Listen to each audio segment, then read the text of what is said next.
അൽഹംദുലില്ലാ വസ്സലാത്തു വസ്സലാമു അലാ റസൂലില്ലാഹി വഅലാ ആലിഹി വസഹ്ബിഹിൽ അജ്മഈൻ അമ്മാ ബഅദ്. പ്രൊഫൈസ് 4ാമത്തെ എഡിഷൻ്റെ ഈ പ്രൊഫൈസ് വൈബ്സിൽ ഈ ഒരു ഘട്ടത്തിൽ നമ്മോടൊപ്പം ചേരുന്നത് വിസ്ഡം ഇസ്ലാമിക് ഓർഗനൈസേഷൻ സംസ്ഥാന ട്രഷറർ കെ സജ്ജാദ് അവർകളാണ്. സജ്ജാദ് സ്വാഗതം. നമുക്കറിയാം, ദീർഘകാലമായി വിസ്ഡം ഇസ്ലാമിക് ഓർഗനൈസേഷൻ്റെയും വിദ്യാർത്ഥി യുവജന ഘടകങ്ങളുടെ അമരത്തിരിക്കാൻ സൗഭാഗ്യം ലഭിച്ചൊരു വ്യക്തിത്വം കൂടിയാണ്. നമ്മുടെ വിവിധങ്ങളായ പ്രബോധന പ്രവർത്തനങ്ങൾക്ക് നേതൃപരമായ പങ്കുവഹിക്കാൻ സാധിച്ചൊരാൾ എന്നുള്ള നിലക്ക് പ്രൊഫൈസ് അതിൻ്റെ 4ാമത്തെ എഡിഷനിൽ എത്തി നിൽക്കുമ്പോൾ നമുക്കറിയാം, നേരത്തെ പ്രൊഫഷണൽ വിദ്യാർത്ഥികളെ കേന്ദ്രീകരിച്ചുകൊണ്ട് പ്രോഫ്കോൺ 28 എഡിഷനുകൾ പ്രോഫ്കോൺ പൂർത്തിയായി. അതോടൊപ്പം ഇപ്പോൾ പ്രൊഫഷണലുകളിലേക്ക്, അതായത് ഒരു കാലഘട്ടത്തിൽ വിദ്യാർത്ഥികൾക്കിടയിൽ കേന്ദ്രീകരിച്ച് നടത്തിയ പ്രവർത്തനങ്ങൾ, പ്രബോധനങ്ങൾ, അതിൻ്റെ ഒരു തുടർച്ചയെന്നോണം ഒരു തലമുറ ഇപ്പോൾ പ്രൊഫഷണലുകളായി നിൽക്കുന്നൊരു കാലഘട്ടത്തിൽ രാഷ്ട്ര നിർമ്മാണത്തിൽ, അതുപോലെ തന്നെ നമ്മുടെ സമൂഹത്തിൻ്റെ വളരെ സുപ്രധാനമായ മേഖലകളിൽ പ്രൊഫഷണലുകൾക്ക് വലിയ റോളുണ്ട് എന്ന് തിരിച്ചറിഞ്ഞുകൊണ്ടാണ് ആ മേഖലയിലുള്ള ആളുകളെ കേന്ദ്രീകരിച്ചുകൊണ്ടൊരു പ്രബോധന പ്രവർത്തനം എന്ന നിലയ്ക്ക് പ്രൊഫൈസ് വരുന്നത്. എത്രത്തോളം ഇമ്പോർട്ടൻസ് ഉണ്ട് പ്രൊഫൈസിന് ഇന്നത്തെ കാലഘട്ടത്തിൽ പ്രൊഫഷണലുകൾക്കിടയിൽ? അസ്സലാമു അലൈക്കും. അൽഹംദുലില്ലാ വസ്സലാത്തു വസ്സലാമു അലാ റസൂലില്ലാഹി വഅലാ ആലിഹി വസഹ്ബിഹി അജ്മഈൻ. ഇപ്പോൾ നമ്മൾ പ്രൊഫൈസിൻ്റെ 4ാമത്തെ എഡിഷൻ നടക്കുന്ന കണ്ണൂരിലെ നായനാർ അക്കാഡമി വേദിയിലാണ് നമ്മളുള്ളത്.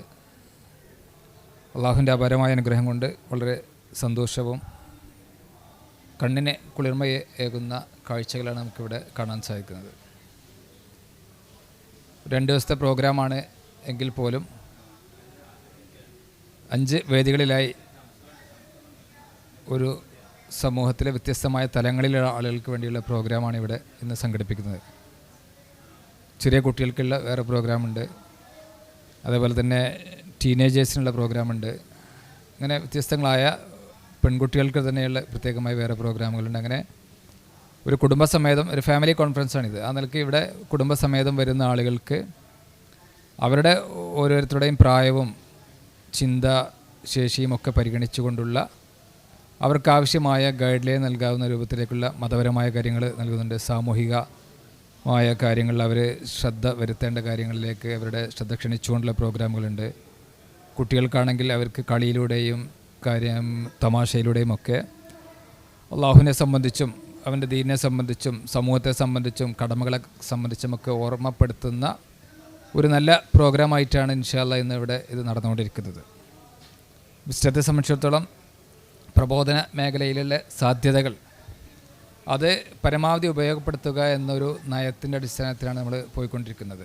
നമുക്കറിയാം, സമകാലിക സാഹചര്യം എന്നത് ഒരുപാട് വെല്ലുവിളികൾ നിറഞ്ഞുകൊണ്ടിരിക്കുന്ന പോസിറ്റീവ് ചിന്തകൾക്കപ്പുറം എപ്പോഴും നെഗറ്റീവ് ചിന്തകൾ മാത്രം സമൂഹത്തിലേക്ക് സ്പ്രെഡ് ചെയ്തുകൊണ്ടിരിക്കുന്ന ഒരു കാലഘട്ടത്തിൽ കൂടെയാണ് നമ്മൾ കടന്നു പോകുന്നത്. ഈ നെഗറ്റീവ് ചിന്തകൾ വർദ്ധിച്ചു വരുന്ന ഒരു സാഹചര്യത്തിൽ തന്നെ, പ്രത്യേകിച്ച് ആക്രമണങ്ങളുമൊക്കെ വർദ്ധിച്ചു വരുന്ന ഒരു കാലഘട്ടത്തിൽ പൊതുവെ പ്രബോധക രംഗത്തെ ആളുകളും സംഘങ്ങളുമൊക്കെ ഉൾവലിഞ്ഞുകൊണ്ടിരിക്കുന്ന ഒരു സാഹചര്യത്തിലൂടെയാണ് കടന്നു പോകുന്നത് നമുക്ക് കാണാൻ സാധിക്കുന്നതാണ്. ഈ ഘട്ടത്തിലൊക്കെ ഞങ്ങൾ പൊതുവെ ചിന്തിക്കാറുള്ളത്, എല്ലാ നെഗറ്റീവ് ആയ സാഹചര്യങ്ങളെയും എങ്ങനെ നമുക്ക് പ്രബോധന പ്രവർത്തന രംഗത്ത് അനുകൂലമാക്കിയിട്ട് എടുക്കാൻ സാധിക്കുമെന്നതിനെ സംബന്ധിച്ച് ചിന്തിക്കുകയും ആലോചിക്കുകയും അതടിസ്ഥാനത്തിൽ പ്രവർത്തന പദ്ധതികൾ രൂപപ്പെടുത്തുകയും ചെയ്യുന്ന ഒരു രീതിയാണ് പൊതുവെ നമ്മൾ കാലങ്ങളായി സ്വീകരിച്ചു വരുന്നത്. ആ നിലക്ക് തന്നെയാണ് കഴിഞ്ഞ 28 വർഷമായി നേരത്തെ സൂചിപ്പിച്ച പോലെ നമ്മൾ പ്രോഫ്കോൺ ഇവിടെ ഭംഗിയായി നടത്തിക്കൊണ്ടുവരുന്നുണ്ട്. 28ാമത്തെ പ്രോഫ്കോൺ ഈ കഴിഞ്ഞ മാസം തിരുവനന്തപുരത്ത് വെച്ചിട്ടാണ്, തിരുവനന്തപുരത്ത് അൽസാജ് സെൻറ്ററിൽ വെച്ചിട്ടാണ് ആയിരക്കണക്കിന് വിദ്യാർത്ഥികളുടെ സാന്നിധ്യത്തിൽ, അതുപോലെ തന്നെ 10,000-കണക്കിന് വിദ്യാർത്ഥികൾ ഓൺലൈൻ വഴിയുമൊക്കെ സമ്മേളനം വീക്ഷിച്ച ഒരു പശ്ചാത്തലത്തിൽ കൂടെയാണ് നമ്മൾ ഈ സമ്മേളനം പ്രൊഫൈസ് ഫാമിലി കോൺഫറൻസ് കണ്ണൂരിൽ വെച്ച് നടത്തുന്നത്. അതിനൊക്കെ തന്നെ പ്രോഫ്കോണിൻ്റെ ഒരു വലിയ റിസൾട്ടും കുട്ടികൾക്കിടയിൽ മതപരമായ ചിന്തകളും അതേപോലെ തന്നെ മതനിരാസത്തോടൊപ്പം നിന്നിരുന്ന ഒരു സമൂഹത്തെ ധാർമ്മിക ചിന്തകൾക്കൊപ്പം സഞ്ചരിക്കാൻ പ്രേരിപ്പിക്കുകയും ചെയ്യുന്നതിൽ പ്രോഫ്കോണിന് വലിയ പങ്കുണ്ട്. മതപരമായ കാര്യങ്ങൾക്കൊപ്പം തന്നെ അവരുടെ അക്കാഡമികമായ കാര്യങ്ങൾക്ക്, അവരുടെ പഠനരംഗത്തും തൊഴിൽ മേഖലയിലുമൊക്കെ കാത്തു സൂക്ഷിക്കേണ്ട എത്തിക്സും കുടുംബ സാമൂഹികമായ ബന്ധങ്ങളെ സംബന്ധിച്ചുമൊക്കെ അവരെ വലിയ തോതിൽ അവരുടെ ശ്രദ്ധയും ഒക്കെ കൊണ്ടുവരുന്നതിൽ നമുക്ക് പ്രോഫ്കോൺ വലിയ പങ്ക് വഹിച്ചിട്ടുണ്ട് എന്നതുകൊണ്ട് തന്നെ പ്രോഫ്കോണിലൂടെ വളർന്നു വരുന്ന തലമുറക്ക് അവരവരുടെ തൊഴിൽ മേഖലയിലേക്ക്, പ്രത്യേകിച്ച് നമുക്കറിയാം പ്രൊഫഷണൽ കോഴ്സ് കഴിഞ്ഞ കുട്ടികളെ സംബന്ധിച്ച് മഹാഭൂരിപക്ഷം കുട്ടികളും അവരുടെ തൊഴിൽ മേഖലയിലേക്ക് ചെന്നാൽ വലിയൊരു തിരക്കിൻ്റെ ഒരു മേഖലയിലേക്കാണ് അവർ പ്രവേശിക്കുന്നത്. കുടുംബജീവിതമായിരുന്നാലും സാമൂഹ്യ ജീവിതമായിരുന്നാലും ഒക്കെ വളരെ ചുരുങ്ങിയ സമയം മാത്രം അതിന് ലഭിക്കുകയും ബാക്കിയുള്ള സമയങ്ങളിലൊക്കെ തൊഴിൽ മേഖലയിലെ തിരക്കും അതിൻ്റെ സ്ട്രെസ്സുമായി ജീവിച്ചു കൊണ്ടിരിക്കുന്ന ഒരു കാലഘട്ടത്തിൽ അവർക്ക് ആ രംഗത്ത് അവരുടെ ജീവിതം മുന്നോട്ട് പോകുന്ന ഘട്ടത്തിൽ തന്നെ റിലാക്സ് ചെയ്യാനുള്ള അവസരങ്ങളും ജീവിത ലക്ഷ്യത്തെ സംബന്ധിച്ചുമൊക്കെയുള്ള പാഠങ്ങൾ പകർന്നു നൽകുക എന്ന ലക്ഷ്യത്തോടു കൂടെയാണ് നമ്മൾ ഈ ഒരു പ്രൊഫൈസിനെ ആലോചിച്ചിട്ടുള്ളതും. അത് ഒരു കുടുംബസമേതം വന്ന് അവർ കാര്യങ്ങൾ മനസ്സിലാക്കുകയും കേൾക്കുകയും ഭർത്താവിൻ്റെയും ഭാര്യയുടെയും ഒക്കെ പരസ്പരമുള്ള കടമകളെ സംബന്ധിച്ചും തൊഴിൽ മേഖലയിൽ ഏർപ്പെട്ടുകൊണ്ടിരിക്കുന്ന ആളുകളായിരിക്കും മിക്കവാറും കപ്പിൾസ്. ആ നിലക്ക് അവർക്ക് മനസ്സിലാക്കേണ്ട തൊഴിൽ മേഖലയിൽ ഒന്നിച്ച് വർക്ക് ചെയ്യുന്ന ആളുകൾ നിലക്ക് അവർ മനസ്സിലാക്കേണ്ട കുടുംബ ബന്ധങ്ങൾ അത് ശിഥിലമാകാതെ പോകുന്നതിൽ അവർക്കുള്ള റോളുകളെ സംബന്ധിച്ച് നമുക്ക് മനസ്സിലാക്കി കൊടുക്കുന്നതിൽ ഈ പ്രൊഫൈസിന് വലിയ പങ്കുണ്ട്.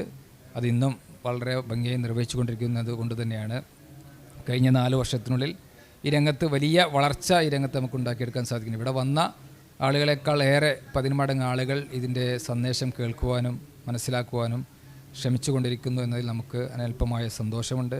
അള്ളാഹു നമുക്ക് ഈ പ്രവർത്തനങ്ങൾ ഒരു സ്വാലിഹായ അമലായി സ്വീകരിക്കുകയും ഇതിൻ്റെ സംഘാടനത്തിൻ്റെ ലക്ഷ്യം മനസ്സിലാക്കിക്കൊണ്ട് ആളുകളെ ഇതിനൊപ്പം സഞ്ചരിക്കുവാനുള്ള തൗഫീക്ക് അള്ളാഹു അവർക്കെല്ലാവർക്കും നൽകുമാറായിട്ട് എന്ന് പ്രാർത്ഥിക്കുകയാണ്. ആമീൻ. നമുക്കറിയാം വലിയൊരു മലയാളി ഡയസ്പോറ വിസ്ഡം ഇസ്ലാമിക് ഓർഗനൈസേഷൻ്റെ പ്രബോധിതർ എന്ന് പറയുന്നത് മലയാളികൾ. അതിപ്പോൾ കേരളത്തിൽ നിന്നുള്ള ജനങ്ങൾ വിവിധ സംസ്ഥാനങ്ങളിൽ വിവിധ രാജ്യങ്ങളിൽ ഒക്കെ കുടിയേറിക്കൊണ്ടിരിക്കുന്നത് ഒരു വളരെ കോമൺ ആയിരിക്കുന്നൊരു കാലഘട്ടമാണ്. അത്തരം ആളുകളിലേക്ക് വിസ്ഡം ഇസ്ലാമിക് ഓർഗനൈസേഷൻ്റെ പ്രവർത്തനങ്ങളെ അതുപോലെ തന്നെ പ്രബോധന സംവിധാനങ്ങളെ വ്യാപിപ്പിക്കുന്നതിൽ ഇപ്പോൾ എടുക്കുന്ന രീതികൾ അതുപോലെ തന്നെ സ്റ്റെപ്പുകൾ എന്തൊക്കെയാണ് എന്നുള്ളത് നേരത്തെ സൂചിപ്പിച്ചു. ലോകത്തെ എല്ലാ ഭാഗത്തുമുള്ള ആളുകളെ ടാർഗറ്റ് ചെയ്തുകൊണ്ടുള്ള പ്രവർത്തന പദ്ധതികൾ തന്നെയാണ് നമ്മൾ ആസൂത്രണം ചെയ്തു വരുന്നത്. അതിൻ്റെ ഒരു ആദ്യഘട്ടം നിൽക്കാനാണ് ഏതാനും വർഷങ്ങൾക്ക് മുമ്പ് നമ്മൾ പീസ് റേഡിയോ എന്ന സംവിധാനം നമ്മൾ ആരംഭിച്ചിട്ടുള്ളതും. ഇന്ന് ഒരുപാട് രാജ്യങ്ങളിൽ ഏകദേശം 50ഓളം രാജ്യങ്ങളിലുള്ള ആളുകൾ നമ്മുടെ പീസ് റേഡിയോ മലയാളത്തിലാണ് ഇന്നത് സംപ്രേഷണം ചെയ്തുകൊണ്ടിരിക്കുന്നതെങ്കിലും അവിടെയുള്ള മലയാളികൾക്ക് അവരുടെ തൊഴിലിനൊപ്പവും അതേപോലെ തന്നെ വീട് അകങ്ങളിലുമൊക്കെ ഇസ്ലാമിക സന്ദേശം കേൾക്കുവാനും മനസ്സിലാക്കുവാനും പഠിക്കുവാനുമുള്ള ഒരു വലിയ അവസരം എന്ത് ചെയ്തിട്ടുണ്ട് പീസ് റേഡിയോ സൃഷ്ടിച്ചിട്ടുണ്ട്. സംഘടനാ ചിന്തകൾക്ക് അതീതമായി ആളുകൾ പൊതുവെ കേരളത്തിൽ നമുക്കറിയാം, പൊതുവെ മലയാളികൾ എവിടെയുണ്ടെങ്കിലും അവിടെയൊക്കെ കേരളത്തിലെ ബേസ് ചെയ്തുകൊണ്ടുള്ള സംഘടനാ കമ്പാർട്ട്മെൻറ്റുകളായി ജീവിച്ചു കൊണ്ടിരിക്കുന്ന ഒരു കാലഘട്ടത്തിലാണ്.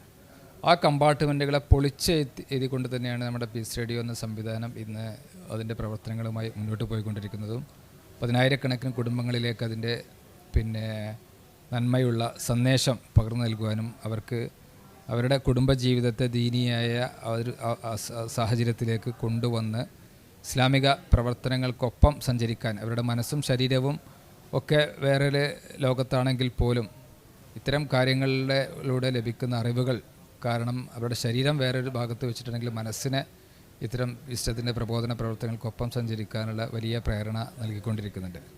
അതുപോലെ തന്നെ നമുക്കറിയാം GCC രാജ്യങ്ങളിൽ നേരത്തെ തന്നെ സജീവമായ നമ്മളെ പ്രവർത്തനങ്ങളുണ്ട്. ഇപ്പോൾ കുറേ കൂടെ ഒരു ശക്തമായ അതിൻ്റെ കോർഡിനേഷൻ പ്രവർത്തനങ്ങൾ നടത്തി പ്രവർത്തനങ്ങളൊക്കെ ശാക്തീകരിക്കുന്ന ഒരു ഘട്ടത്തിലൂടെയാണ് പോയിക്കൊണ്ടിരിക്കുന്നത്. ഇന്ത്യയിലെ തന്നെ വിവിധ സംസ്ഥാനങ്ങൾ കേന്ദ്രീകരിച്ച് മലയാളികളെ കേന്ദ്രീകരിച്ചുകൊണ്ടുള്ള പ്രവർത്തനങ്ങൾ അതിശക്തമായി നടന്നുകൊണ്ട് പ്രധാന നഗരങ്ങളിലൊക്കെയും നമുക്ക് സ്ഥാപനങ്ങളും പള്ളികളും അതേപോലെ തന്നെ അനുബന്ധമായ മറ്റു സംഘടനാ സംവിധാനങ്ങളുമൊക്കെ ഉണ്ടാക്കുന്ന ഒരു പശ്ചാത്തലത്തിലെത്തിയിട്ടുണ്ട്. അതോടൊപ്പം തന്നെ മറ്റു യൂറോപ്യൻ അമേരിക്കൻ രാജ്യങ്ങളിലുമൊക്കെയായി നമ്മുടെ പ്രവർത്തനങ്ങളെ ഓൺലൈൻ വഴി ഒന്ന് കോർഡിനേറ്റ് ചെയ്ത് വരുന്ന ഒരു സാഹചര്യമാണ് ഇപ്പോൾ ഉള്ളത്. ഇൻഷാ അല്ലാഹ് അത് വൈകാതെ തന്നെ അതിൻ്റെ പ്രവർത്തന മേഖലയിലേക്ക് GCC മേഖലകളിലുള്ളതുപോലെ തന്നെ നമ്മുടെ പ്രവർത്തകൻ ധാരാളം അമേരിക്ക, ഓസ്ട്രേലിയ, അതേപോലെ തന്നെയുള്ള UK പോലെയുള്ള രാജ്യങ്ങളിൽ, അതുകൊണ്ട് വിവിധ യൂറോപ്യൻ രാജ്യങ്ങളിൽ പഠനാവശ്യാർത്ഥവും തൊഴിൽ മേഖലയുമായി ബന്ധപ്പെട്ടുകൊണ്ടൊക്കെ ആളുകൾ ഇന്ന് സജീവമാണ്. അവരെയൊക്കെ ഒരു സംഘടനാവൽക്കരണത്തിലേക്ക് നമ്മൾ കൊണ്ടുവന്നിട്ടില്ല എങ്കിൽ കൂടെ ഈ സാഹചര്യത്തിൽ നമ്മുടെ പ്രവർത്തനങ്ങൾക്കൊപ്പം അവർ സഞ്ചരിക്കുന്ന ഒരു സാഹചര്യമുണ്ട്. ഇൻഷാ അല്ലാഹ് വൈകാതെ തന്നെ അത്തരം GCC പോലെയുള്ള രാജ്യങ്ങളിലുള്ളതുപോലെയുള്ള പ്രവർത്തനങ്ങളുടെ ഒരു കോർഡിനേഷൻ സംവിധാനങ്ങൾ അത്തരം പ്രദേശങ്ങളിലും ഉണ്ടാക്കാനുള്ള ശ്രമത്തിലാണ് നമ്മളുള്ളത്. വളരെ പ്രധാനപ്പെട്ട ദീർഘകാലം യുവജന വിദ്യാർത്ഥി ഘടകങ്ങളുടെയൊക്കെ ഭാരവാഹിത്വത്തിൽ ഇരുന്നതുകൊണ്ട് തന്നെ പഴയ ഒരു അവസ്ഥയല്ല ഇന്ന് വിദ്യാർത്ഥി യുവജനങ്ങൾക്കിടയിലുള്ള സംഘടനാ പ്രവർത്തനങ്ങൾ, അത് രാഷ്ട്രീയ രംഗത്തായാലും മതരംഗത്തായാലും പ്രബോധന രംഗത്തായാലും ഒക്കെ കാണുന്നത് ജനറേഷൻ ഗ്യാപ്പുകൾ, ജനറേഷൻ ചേഞ്ചസുകൾ വളരെ പെട്ടെന്ന് സംഭവിച്ചുകൊണ്ടിരിക്കുകയാണ്. ഇപ്പോൾ മുൻപുണ്ടായിരുന്ന ഒരു കമ്മിറ്റഡ് ആയിട്ടുള്ള ഒരു വിദ്യാർത്ഥി യുവജന സമൂഹം നേരത്തെ ഉള്ളതുപോലെ ഇല്ല. എന്നാൽ കുറേ കൂടെ രാഷ്ട്രീയ സാമൂഹിക സാഹചര്യങ്ങളെക്കുറിച്ച് അവബോധമുള്ള വിദ്യാർത്ഥികളും യുവജനങ്ങളൊക്കെ ഉണ്ട് താനും.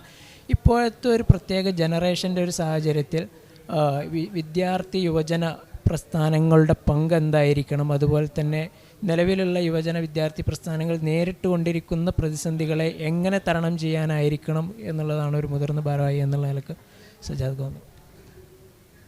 നമ്മൾ ഇത്തരം സംഘടനാ പ്രവർത്തനങ്ങളെ ഒരു പരമ്പരാഗതമായ രീതിയിൽ തന്നെ കൊണ്ടുപോകണമെന്ന് ഉദ്ദേശിച്ച് പോകുന്ന സംഘങ്ങൾക്കും പ്രസ്ഥാനങ്ങൾക്കൊക്കെ ഇത് വലിയ വെല്ലുവിളി തന്നെയാണ് എന്നുള്ളത്.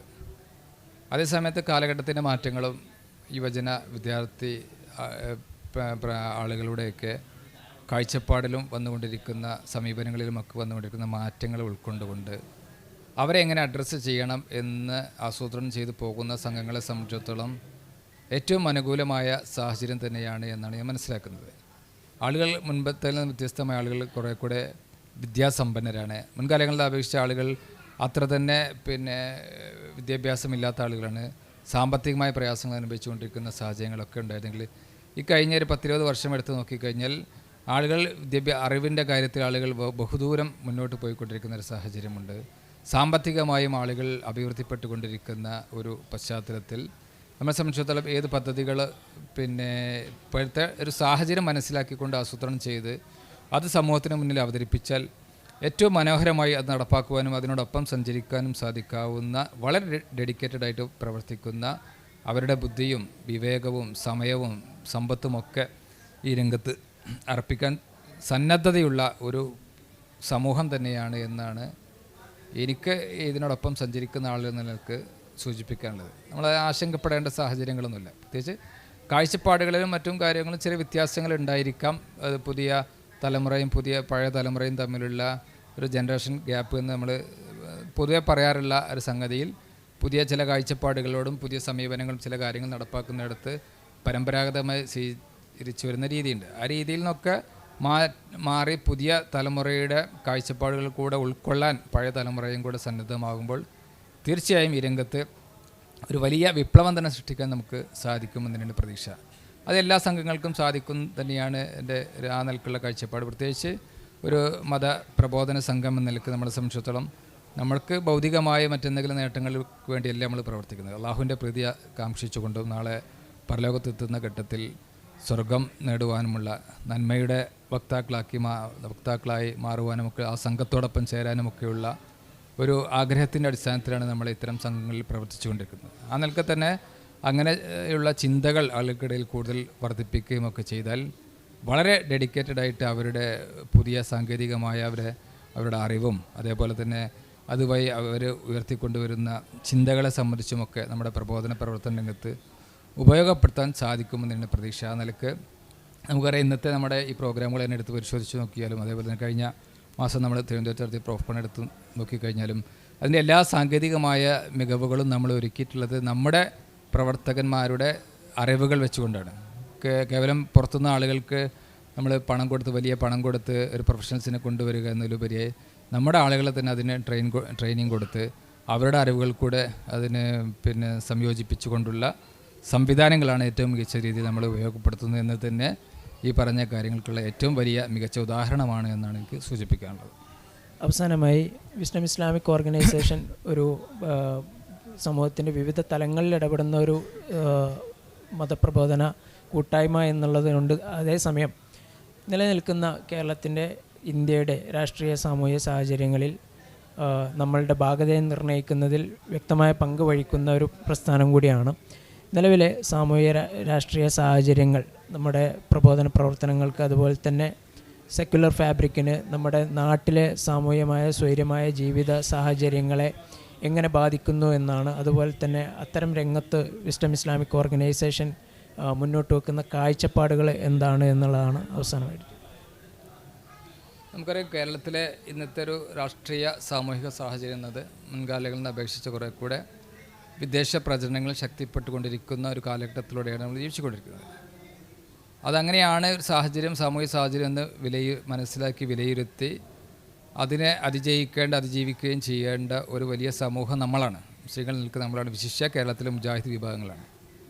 അവർ ആ നിൽക്ക് അതിനെതിരെ മൗനം പാലിച്ച് നിന്നാൽ ഉൾവലിയുകയും ചെയ്താൽ ഈ സാമൂഹിക സാഹചര്യത്തിൽ കുറേ കൂടെ ഒരു പ്രതിസന്ധിയിലകപ്പെടും എന്നതിലാണ്ട് നമുക്ക് ഇതിൽ നിന്ന് രക്ഷപ്പെടാൻ സാധിച്ചോളണമെന്നില്ല. മറിച്ച് നമ്മളെന്താണ് ചെയ്യുന്നത്, നമ്മുടെ ദൗത്യം എന്താണ് എന്നതിനെ സംബന്ധിച്ചും നമ്മുടെ നയവും നിലപാടുകളെ സംബന്ധിച്ച് നമുക്ക് സമൂഹത്തോട് ഉറക്കെ വിളിച്ചു പറയുവാനും സമൂഹമായി സംവദിക്കുവാനും സമൂഹത്തോടൊപ്പം ജീവിക്കുവാനും നമ്മൾ സന്നദ്ധമായാൽ തീർച്ചയായും നമ്മളെ സംബന്ധിച്ചോളം ഈ ഒരു നെഗറ്റീവായ ഇപ്പോഴത്തെ സാഹചര്യം നമുക്ക് പ്രബോധന പ്രവർത്തനങ്ങൾക്ക് ഏറ്റവും അനുകൂലമാക്കി എടുക്കാൻ സാധിക്കുമെന്ന് തന്നെയാണ് നമ്മുടെ ചിന്ത. നമുക്കറിയാം, ഓരോ സാഹചര്യത്തിലും വരുന്ന വെല്ലുവിളികൾ. വഖഫിൻ്റെ വിഷയങ്ങൾ ഒരു ഭാഗത്ത് വന്നു, അതേപോലെ തന്നെ പിന്നെ തൗഹീദുമായി ജിഹാദുമായി ബന്ധപ്പെട്ട വിഷയം ഒരു ഭാഗത്ത് വന്നു, പിന്നെ അതുപോലെ അനന്തരാവകാശ സംബന്ധമായുള്ള ഒരു വെല്ലുവിളികൾ ഒരു ഭാഗത്ത് വന്നിരുന്നു. അങ്ങനെ ഒരുപാട് വെല്ലുവിളികൾ ഓരോ ഘട്ടത്തിലും വ്യത്യസ്തമായ സന്ദർഭങ്ങളിൽ ഉയർന്നു വരുന്നുണ്ട്. ജിഹാദുമായി ബന്ധപ്പെട്ട് വ്യത്യസ്തമായ ജിഹാദുകളെ സംബന്ധിച്ച് ഇവിടെ ലവ് ജിഹാദ് ഉണ്ടായിരുന്നു, ഡ്രഗ്സുമായി ബന്ധപ്പെട്ടുള്ള കണക്ട് ചെയ്ത ജിഹാദിനെ പരിചയപ്പെടുത്തി. ഇങ്ങനെ ഇതൊക്കെ വന്ന ഘട്ടത്തിലും ആളുകൾ എന്ത് ചെയ്തു വെച്ചിട്ടുണ്ടെങ്കിൽ ജിഹാദ് എന്താണ്, വഖഫ് എന്താണ്, തൗഹീദ് എന്താണ്, അനന്തരാവകാശം എന്താണ്, ഇതിനൊക്കെ ഇസ്ലാം എന്താണ് പറയുന്നത് എന്നെ സംബന്ധിച്ച് പൊതുസമൂഹം പഠിക്കുവാനും മനസ്സിലാക്കുവാനും എനിക്ക് തോന്നുന്നു. അനന്തരാവകാശത്തെ സംബന്ധിച്ച് ഈ അടുത്ത കാലത്ത് ഏകദേശം ഒരു വർഷം മുമ്പ് വന്ന ചർച്ച, ആ ചർച്ചയിലൂടെ ആയിരിക്കും ഒരു പക്ഷേ കേരളത്തിലെ പൊതുസമൂഹം ഇസ്ലാമിലെ അനന്തരാവകാശം എന്താണ് എന്ന് കുറേ കൂടെ മനസ്സിലാക്കാൻ സഹായകമായൊരു ചർച്ചയായിരുന്നു. അപ്പോൾ ആ നിലക്ക് നമ്മൾ ഏത് വെല്ലുവിളികളായിരുന്നാലും അതിനെ അങ്ങനെ നമ്മളൊരു നെഗറ്റീവായിട്ട് കാണുകയോ നിരാശപ്പെടുകയോ ചെയ്യുന്നുണ്ട്. മറിച്ച് അതൊക്കെ നമുക്ക് വലിയ അവസരങ്ങളാണ് സൃഷ്ടിക്കുന്നത് എന്നുള്ള ചിന്തയിലൂടെ മുന്നോട്ട് പോകാൻ സാധിച്ചാൽ ഇവിടെയുള്ള എല്ലാ സമൂഹവും നമ്മുടെ സഹോദരങ്ങളാണ്, സഹോദരികളാണ്. അവരോട് സ്നേഹത്തോടെയും നമ്മൾ ഇസ്ലാം പഠിപ്പിച്ച സ്നേഹവും കരുണയും ഒക്കെ വർഷിച്ചുകൊണ്ട് തന്നെ അവരോട് ഏത് രീതിയിലാണ് സഹവർത്തിക്കാൻ നമ്മളോട് പ്രേരിപ്പിച്ചിട്ടുള്ളത് എന്ന നിലക്ക് തന്നെ ഒരു മനുഷ്യരെന്ന നിലക്കുള്ള എല്ലാവരോടും കാണിക്കേണ്ട നന്മയിൽ അധിഷ്ഠിതമായ പ്രവർത്തനങ്ങളും ജീവിതവും നമ്മൾ കാഴ്ചവെച്ചാൽ നമുക്ക് ഈ രംഗത്തൊക്കെ വലിയ പ്രതീക്ഷകളാണ് ഉള്ളത് എന്ന് തന്നെയാണ് നമ്മുടെയൊക്കെ അനുഭവം. രാഷ്ട്രീയ സാഹചര്യം എന്ന് നമുക്കറിയാം, കേരളത്തിലെ വർഗീയ ചിന്താഗതികൾക്ക് വലിയ സ്ഥാനം നൽകാത്തൊരു സമൂഹമാണ് നമുക്ക് ചുറ്റുമുള്ളത്. ചില പ്രത്യേകമായ സാഹചര്യത്തിൽ ചില സ്ഥലങ്ങളിൽ ചില അനുഭവങ്ങളൊക്കെ ഉണ്ടായിട്ടുണ്ട് എന്ന വിഷയത്തിൽ കേരളത്തിൻ്റെ പൊതുസമൂഹം എല്ലാവരും നന്മയ്ക്ക് വേണ്ടി നിലകൊള്ളുകയും സാമൂഹികമായ ഐക്യവും സാമുദായികമായ സ്നേഹവും പരസ്പരം പങ്കുവെക്കണം എന്നുള്ളത് സംബന്ധിച്ച് ചിന്തിക്കുന്ന ഒരു വലിയ സമൂഹമാണ് നമുക്ക് ചുറ്റുമുള്ളത്. ആ നിലക്ക് തന്നെ അവരോടൊപ്പം ജീവിക്കാൻ നമ്മൾ ശ്രമിച്ചാൽ നമ്മളെ സംബന്ധിച്ചുള്ള തെറ്റിദ്ധാരണകൾ അകറ്റുവാൻ സാധിക്കുകയും അത് പ്രബോധന പ്രവർത്തന രംഗത്തേക്കുള്ള വലിയ വാതിലുകൾ തുറക്കുന്ന ഒരു സാഹചര്യമായിരിക്കും ഉണ്ടാവുക എന്നാണ് ഈ സന്ദർഭത്തിൽ പ്രത്യേകമായി നമുക്ക് പങ്കുവെക്കാനുള്ളത്. നമുക്കറിയാം, നമ്മുടെ സംബന്ധിച്ചിടത്തോളം പ്രബോധന മേഖലയിലെ എല്ലാ സാധ്യതകളും നമ്മൾ കണ്ടുകൊണ്ട് നേരത്തെ പറഞ്ഞതുപോലെ തന്നെ പ്രോഫ്കോൺ നമ്മൾ നേരത്തെ തുടങ്ങി വെച്ചു. അതുപോലെ തന്നെ ബാലവേദി കുട്ടികൾക്ക് വേണ്ടിയുള്ള കളിച്ചങ്ങാടം പോലെയുള്ള പ്രോഗ്രാമുകൾ തുടങ്ങി വെച്ചു. വിദ്യാഭ്യാസ മേഖലയിലെ വ്യത്യസ്തങ്ങളായ പ്രവർത്തനങ്ങൾ നമ്മൾ നേരത്തെ തുടങ്ങി വെച്ചിരുന്നു. അതിൻ്റെയൊക്കെ മുജാഹിദ് പ്രസ്ഥാനം വളരെ വർഷങ്ങൾക്ക് മുമ്പ് തുടങ്ങി വെച്ച സംരംഭങ്ങളുടെ ഒരു തുടർച്ച തന്നെയാണ് നമ്മൾ നിർവഹിക്കുന്നത്. കുറേ കൂടെ ആധുനികമായ രീതിയിലും സംവിധാനങ്ങളുടെയും അതേപോലെ തന്നെ പുതിയ കാലഘട്ടത്തിൻ്റെ സാഹചര്യങ്ങൾക്കനുസരിച്ച് കൊണ്ട് ചിലത് പരിഷ്കരിച്ചും ചിലത് പുതിയത് തുടങ്ങിയും അങ്ങനെയൊക്കെയാണ് നമ്മളിപ്പോൾ മുന്നോട്ട് പോയി. ഇപ്പോൾ നമ്മളിപ്പോൾ നടത്തുന്ന പ്രൊഫൈസ് ഫാമിലി കോൺഫറൻസ് യഥാർത്ഥത്തിൽ 2008 പിന്നെ പ്രോഫ്കോണിൻ്റെ ഒക്കെ തുടർച്ച എന്ന നിലക്ക് പ്രൊഫഷണൽസിൻ്റെ ഒരു കോൺഫറൻസ് നമ്മൾ അബാദ് പ്ലാസയിൽ സംഘടിപ്പിച്ചത്. അന്നത്തെ നമ്മുടെ മുജാഹിദ് യുവജന വിഭാഗത്തിൻ്റെ ആഭിമുഖ്യത്തിലാണ് അബാദ് പ്ലാസയിൽ വെച്ചിട്ടാണ് അന്ന് പ്രൊഫഷണൽസ് കോൺഫറൻസ് എന്നുള്ള രൂപത്തിലാണ് നമ്മൾ അബാദിൽ സംഘടിപ്പിച്ചിരുന്നത്. അതേപോലെ തന്നെ അധ്യാപക സമ്മേളനം അന്ന് തിരൂരിൽ വെച്ച് ഇന്ന് നമ്മുടെ പ്രോഗ്രാമിലെ മുഖ്യാതിഥി മുഹമ്മദ് അനീഷായിരുന്നു നമ്മുടെ ആദ്യത്തെ അധ്യാപക സമ്മേളനം ഉദ്ഘാടനം ചെയ്തിരുന്നത്. അതേപോലെ തന്നെ ഗവൺമെൻറ് എംപ്ലോയീസ്, സർക്കാർ മേഖലയിലുള്ള തൊഴിൽ എടുക്കുന്ന ആളുകളുടെ മാത്രം ഒരു കോൺഫറൻസ് നമ്മൾ പാലക്കാട് വെച്ചും സംഘടിപ്പിച്ചത്. ഇങ്ങനെ വളരെ നേരത്തെ തന്നെ ഇത്തരത്തിലുള്ള ചിന്തകളും ആലോചനകളും ഒക്കെ ഉണ്ടാകുകയും അത് പ്രാവർത്തികമാക്കുകയും ചെയ്യുന്നത്. പ്രത്യേകമായ സംഘടനാ സാഹചര്യത്തിൽ നമ്മൾ അനുഭവപ്പെട്ട ഒരു പ്രതിസന്ധികൾ, അതിൻ്റെ ആ കാലഘട്ടത്തിലെ ചില തുടർച്ചകൾ ഉണ്ടായില്ല എന്നത് വെച്ച് നിർത്തിയാൽ പിന്നീട് 2012 ശേഷം വീണ്ടും നമ്മൾ അത്തരം കാര്യങ്ങളെ സംബന്ധിച്ച് ആലോചിക്കുകയും ചിന്തിക്കുകയും 15 ശേഷം പൂർണ്ണമായും ഇത്തരം പദ്ധതികൾ നമ്മൾ ഏറ്റെടുത്ത് നടപ്പാക്കാൻ ചെയ്തു എന്നതിൻ്റെ മികച്ച ഉദാഹരണവും അള്ളാഹുവിൻ്റെ അപാരമായ തൗഫീഖ് കൊണ്ട് ലഭിച്ച വിജയവുമാണ് ഈ രംഗത്ത് നമ്മളിവിടെ കണ്ണൂരിലെ ഇന്നത്തെ ഈ നായനാർ അക്കാഡമിയിൽ എത്തി നിൽക്കുന്ന ആയിരക്കണക്കിന് ആളുകൾ പങ്കെടുത്ത ഈ സമ്മേളനം എന്നുകൂടെ സൂചിപ്പിക്കുകയാണ്. തീർച്ചയായും ഓരോ വെല്ലുവിളികളെയും സാമൂഹിക രാഷ്ട്രീയ സാഹചര്യങ്ങളിലുള്ള വെല്ലുവിളികളെയൊക്കെ അവസരങ്ങളാക്കി കണ്ടുകൊണ്ട് പൊതുജനങ്ങൾക്കൊക്കെ ഇറങ്ങിച്ചെല്ലാൻ അവരുമായി കൊണ്ട് സൗഹൃദവും അവരിലേക്ക് കൂടുതൽ ആഴത്തിൽ ബന്ധങ്ങൾ സ്ഥാപിക്കാനുള്ള അവസരങ്ങളാക്കി മാറ്റുക എന്നുള്ളതാണ് വിസ്ഡം ഇസ്ലാമിക് ഓർഗനൈസേഷൻ്റെ ഒരു നയം എന്നുള്ള സംസാരമാണ് സജ്ജാദ് നടത്തിയിട്ടുള്ളത്. ഈ സന്ദർഭത്തിൽ പ്രൊഫേസിൻ്റെ 4ാമത് എഡിഷൻ്റെ പ്രൊഫേസ് വേവ്സിൽ ഇത്ര സമയം നമ്മുടെ കൂടെ ചെലവഴിച്ച പ്രിയപ്പെട്ട സജ്ജാദ്ക്ക് നന്ദി പറയുന്നു.